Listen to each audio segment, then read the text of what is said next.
Hello, friends. Good morning. I am Dr. Dharmendra Kumar Diwan, uh, a pediatrician turned into public health specialist with about 41 years of professional experience. Today, I am talking on a subject which is really a troubling uh, issue to most of us as medical professionals in the country. You see, I worked at Irvin Hospital, that is LNJP Hospital, Deen Dayal Hospital, then UNICEF UP Lucknow, and many districts of UP. Also at Libya as a pediatrician on behalf of the government of India. Never ever, till about 2002, 2005, there used to be any case of misbehavior, humiliation, insult, and physical violence, assault on doctors and other healthcare workers in the country. If at all there was any, it was an occasional event. But today it has become a routine. Day in and day out, we are seeing and reading, experiencing, and coming to know about so much of violence that is happening across the country on doctors. You see, during this corona uh, event in the last about 16, 18 months, so many of us, so many of our doctor colleagues, nurses, paramedical workers have lost their lives because while working for the patients, while working for the public, they have lost their lives, they have sacrificed their lives. And yet, this is happening, which is very, very distasteful, disgraceful, disgusting, and not at all acceptable in a civilized society. You see, India boasts of the richness of its ancient civilization. So, this is not civility, this is total uncivil behavior on the part of the public at large. I'm not saying everybody is like that. The majority of the public has started taking doctors and medical professionals for granted, as if they are their subservient at their command. No, as doctors, it is our innate desire to serve. We are not getting forced by anybody. It is our own inner desire for which we are working for as professionals, for taking care of the suffering humanity. There are three professions in the country which probably everybody must know. One is medical profession. Second is the Jawans who are bordering our borders, the country as a whole, safeguarding the nation. Doctors are safeguarding the lives of the nation, and teachers and the teaching community, which is building the nation through character building.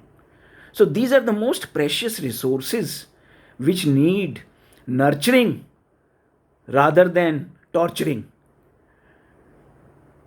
On this day, on 18th June, when the country as a whole, all medical professionals are protesting against rising violence, my humble, earnest appeal to my friends and to my friend, through my friends, to their own network of friends, family friends, and all related people in their own know-how, please spread a word.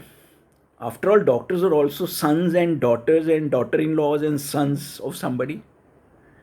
Some of you in the public also may be having your own sons and daughters as doctors or nurses or paramedical worker, OT technician, lab technician, driver, ambulance driver, Aya, ward boy.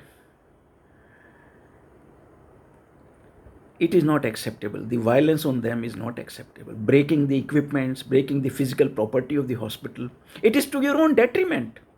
You see, ultimately, the years and lot of resources are needed for building all those structures.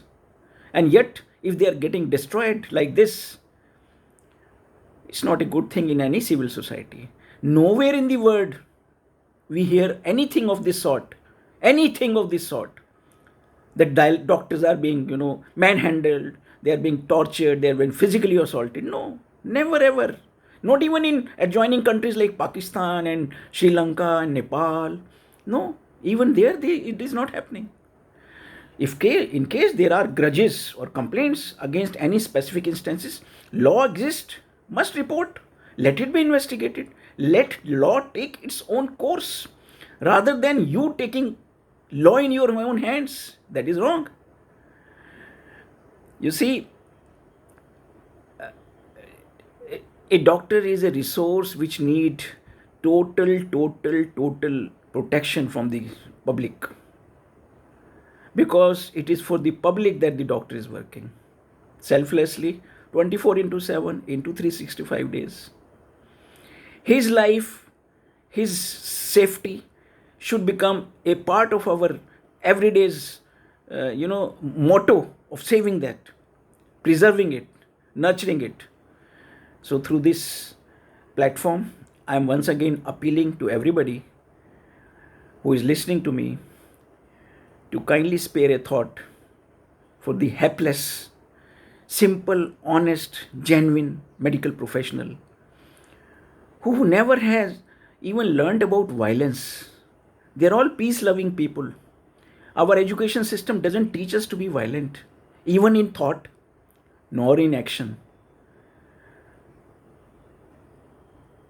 So please, this is a humble appeal again, once again.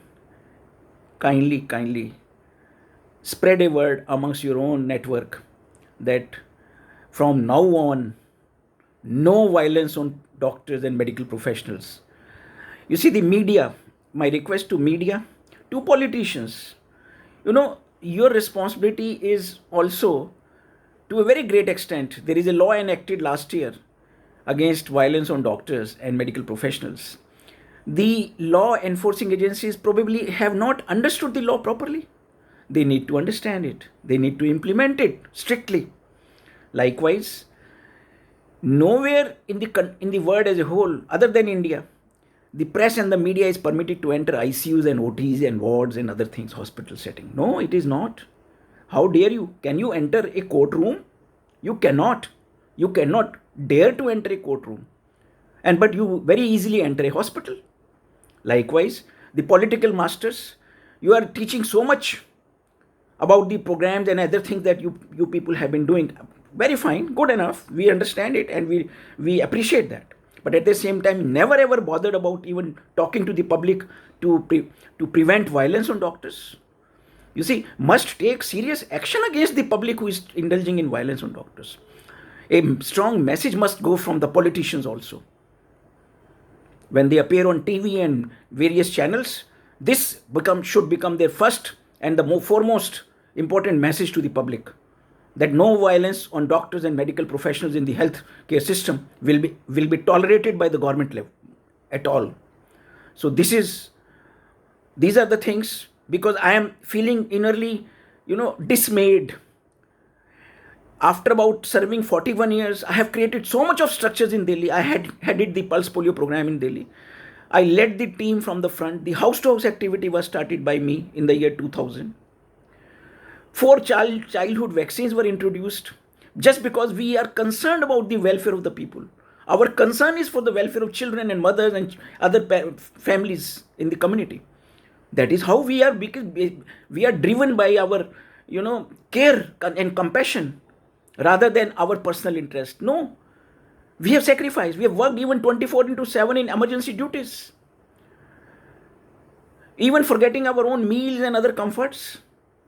And this is how people have started treating the medical professionals, young professionals, which is absolutely wrong. And now on, kindly make a pledge today that you will not indulge, or neither you will permit indulging anyone in this type of violence. With this, I close, and I hope my message is well driven and well implemented. Thank you very much, and good day.